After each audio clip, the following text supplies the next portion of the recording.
Welcome to Code and Conscience, issue number 15. In this issue, I share my honest opinion on why I believe the tech ecosystem and its leaders are experiencing a midlife crisis.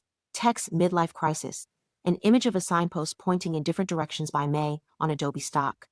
Like any ambitious person, I like to set goals, big goals that stretch me and force me to become the best version of myself. But once I achieve the goal, the excitement starts to wear off. The euphoria of success is suddenly dampened by thoughts of doubt, meltdowns, and existential dread. I start asking myself questions like, should I work on Erica 2.0? What should my next big goal be? What's my North Star? Am I wasting my life? What should my eyes be set on? Are my best days behind me? This feeling is not strange at all. It's quite common, really, and you might even relate. But what if I told you that the tech industry is currently experiencing this same existential dread, a midlife crisis, if you will? Evidence that tech is really experiencing a midlife crisis. First, what is a midlife crisis? A midlife crisis is a transitional period where some people experience self-doubt and emotional turmoil as they reevaluate their life and identity, sometimes starting as early as 20 and going all the way to 60. Characteristics of a midlife crisis. There isn't a formal diagnosis for midlife crisis, but there are some characteristics. 1. Feelings of dissatisfaction, a sense of boredom, unfulfillment, and unhappiness despite outward success. 2. Impulsive or risky behavior, making rash decisions such as excessive spending or engaging in risky activities to cope with feelings of emptiness. 3. Nostalgia and regret, a longing for the past and a feeling of remorse over unachieved goals. So how is tech experiencing a midlife crisis? 1. Feelings of dissatisfaction. Despite raking in enormous profits yearly, companies that once lived for disruption now feel directionless and anxious to maintain their position in the industry.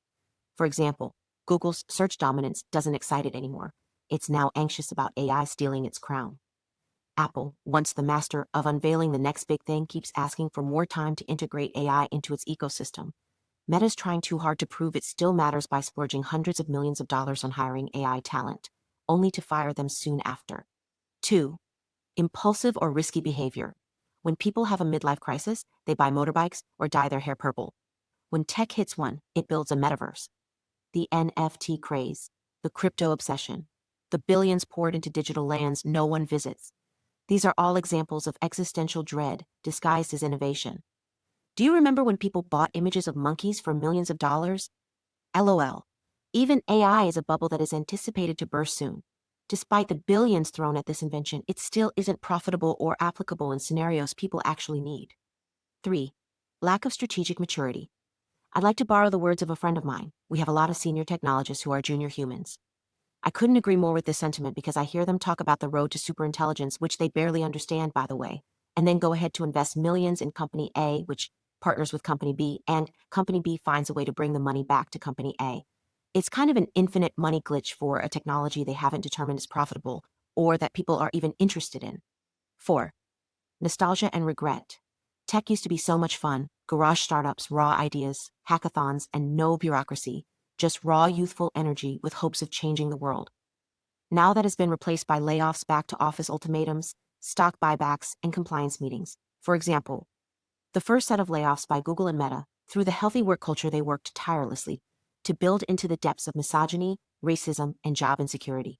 The tech ecosystem is now filled with regret and nostalgia, hoping things could go back to the way they were. There is a quiet ache and longing to build the next exciting thing that could probably change the world.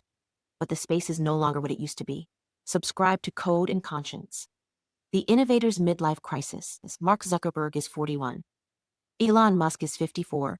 Sundar Pichai is 52. Satya Nadella is 58. And Tim Cook is 65. Once the wild innovators of Silicon Valley, they are now middle-aged men leading trillion-dollar companies, juggling shareholders, regulators, and ethical debates about AI. And dare I say, they are experiencing a midlife crisis. They fall squarely within the age bracket that tends to experience a midlife crisis. In their prime, they were young disruptors, the mavericks who built the future. Today, they have mortgages, families, boards, and nations to answer to. The boyish hunger that built the internet now sits behind a suit or dark-colored shirt, and a schedule packed with endless meetings. Years ago, these same people shipped imperfect products from their garages. If they tried that today, they'd be buried in lawsuits. The stakes are higher now, and the dream to change the world looks different today from what it used to be years ago. The new reality they face leaves some questions tugging at their heartstrings. Is this company still relevant?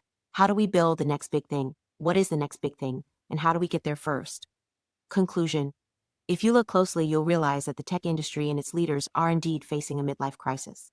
There's a lot of anxiety, restlessness, regret, and dissatisfaction plaguing everyone and everything. Perhaps we could all have avoided the chaos of the last few years with some well-timed therapy. Around the web, Big Tech's Midlife Crisis by Callie Cox. Meta has an AI product problem by Russell Brandom. Google, the AI company, by Acquired. DHH and Omarky. Midlife Crisis by Jordan Petraeus. What is AGI? Whatever tech CEOs need it to be. From Empire of AI, Karen Howe in conversation with John Borthwick on YouTube. Good news, everyone. I'm now partnering with bookshop.org to bring you recommendations based on books I'm reading on this issue's topics. That means I earn a commission if you click through and make a purchase, and your purchases support local bookstores. Bookshop.org has raised over $40 million for independent bookstores around the world. Take a look at new reads this week, all available on bookshop.org. Techno-Feudalism: What Killed Capitalism by Yanis Varoufakis. Careless People: A Cautionary Tale of Power, Greed, and Lost Idealism by Sarah Wynne Williams. Subscribe to Code and Conscience. Erica Stanley, engineering leader, community builder, speaker, and contributor.